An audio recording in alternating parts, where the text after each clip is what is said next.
বন্ধুরা, আজ দেখাবো বাংলাদেশের শেষ রেল স্টেশন চিলাহাটি।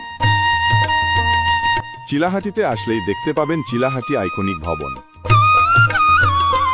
এই স্টেশনের উত্তরে 5 কিলোমিটার গেলেই পাবেন ভারত বাংলাদেশের সীমান্ত এলাকা। একসময় এই রেলপথের মাধ্যমে ভারত বাংলাদেশের মধ্যে সরাসরি যোগাযোগ ছিল। 1965 সালের যুদ্ধের পর এই সংযোগ বন্ধ হয়ে যায়।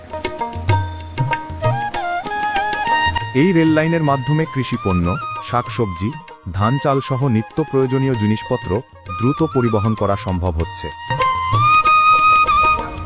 সব মিলিয়ে চিলাহাটি রেললাইন শুধু একটি যোগাযোগের মাধ্যম নয়, বরং এটি দেশের উত্তরাঞ্চলের উন্নয়ন ও অগ্রগতির এক গুরুত্বপূর্ণ ভিত্তি। এই রেল লাইন শুধু যাত্রী পরিবহন নয়, পণ্য পরিবহনেও বিরাট ভূমিকা পালন করে।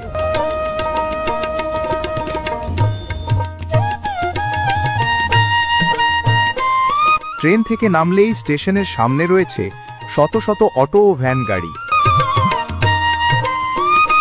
উত্তরের মানুষের যাতায়াতের ভরসা হলো এই চিলাহাটি স্টেশন। এই স্টেশনের দ্বারা বেশিরভাগ চলাচল করে ভাওলাগঞ্জ, দেবীগঞ্জ, মালাকাডাঙ্গা, টোকরাভাষা, বগদুল ঝুলা, মারিয়াবাজার, লক্ষ্মীরহাট, ধুলাঝাড়ি, টেপরিগঞ্জ, বউবাজার, তিস্তারহাট, গাজোকাটি, গোসাইগঞ্জের মানুষগুলো। দর্শক, ভিডিও ভালো লাগলে শেয়ার করে অন্যকে দেখার সুযোগ করে দিন। আমার আজকের ভিডিও এই পর্যন্ত। ভালো থাকবেন, সুস্থ থাকুন। খোদা হাফেজ।